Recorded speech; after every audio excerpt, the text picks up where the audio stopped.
उत्तर नागपुर विधायक डॉक्टर नितिन राउत ने महिला आरक्षण बिल पर प्रतिक्रिया देते हुए कहा कि संसद में इस मुद्दे पर चर्चा तेज है और 534 में से 131 सीटें SC/ST के लिए आरक्षित होने के कारण आरक्षण के भीतर आरक्षण को लेकर सवाल उठ रहे हैं। उन्होंने कहा कि यह बिल लंबे संघर्ष के बाद आया है और डॉक्टर बाबा साहेब आम्बेडकर ने महिलाओं को मताधिकार व समानता का अधिकार देकर सामाजिक न्याय की नींव रखी थी, इसलिए यह महिला सशक्तिकरण की दिशा में महत्वपूर्ण कदम है।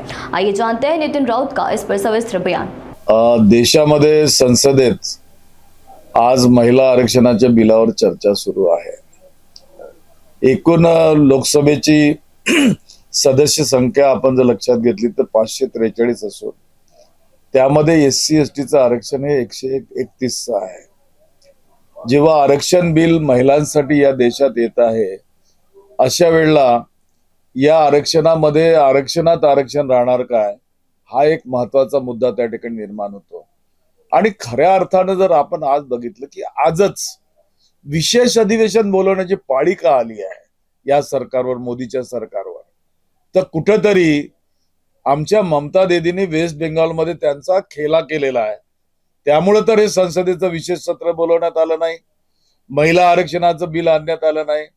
मला आठवतं की देशाचे संविधान निर्माते परमपूज्य डॉक्टर बाबासाहेब आंबेडकर यांनी या देशातील महिलांना पहिल्यांदा मतदानाचा अधिकार जगामध्ये मिळवून देण्याचं काम या ठिकाणी केलं। संविधानाच्या माध्यमातून जेंडर इक्वॅलिटी म्हणजे पुरुष आणि स्त्री यांना समान अधिकार देण्याचं या ठिकाणी काम केलेलं आहे।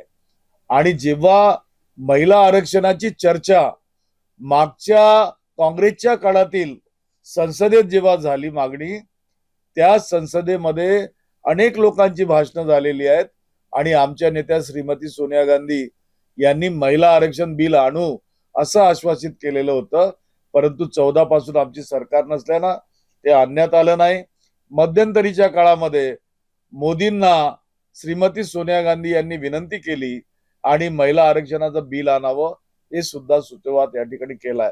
तर कुठेतरी राजनीतिक खेळा या निमित्तानं होत असल्याचं चित्र या ठिकाणी दिसते आहे की महिलांना कसं आपल्याला आपल्या फेवरनी त्यांचं मतदान मिळावं आणि त्या मतदानातून आपण ममता दीदी आणि इतर सरकारांना त्या ठिकाणी उद्ध्वस्त करायचं, हा डाव तर नाही या मोदी सरकारचा।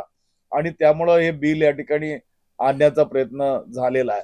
आता बिल येत आहे या ठिकाणी, परंतु या बिलामध्ये आरक्षणाच्या मुद्द्यांवर म्हणजे महिला आरक्षण तुम्ही जनरल कॅटेगरीमध्ये देणार, मग रिझर्वेशन कॅटेगरीमध्ये देणार आहात की नाही, SC/ST मध्ये देणार आहात की नाही, आणि ते देत असताना OBC समाज मोठ्या प्रमाणामध्ये आरक्षणाची मागणी लावून धरतो आहे।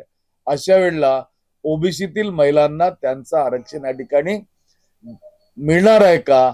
आणि ते सुद्धा देशामध्ये जेव्हा सेन्सस सुरू आहे, जनगणना सुरू आहे, तर त्या जनगणनेच्या काळामध्ये ते आरक्षण त्या ठिकाणी लागू होईल का या विषयावरती स्पष्टता अजिबात नाही। त्यामुळे कुठेतरी हा राजनीतिक खेळा मोदी सरकारने या ठिकाणी केला आहे।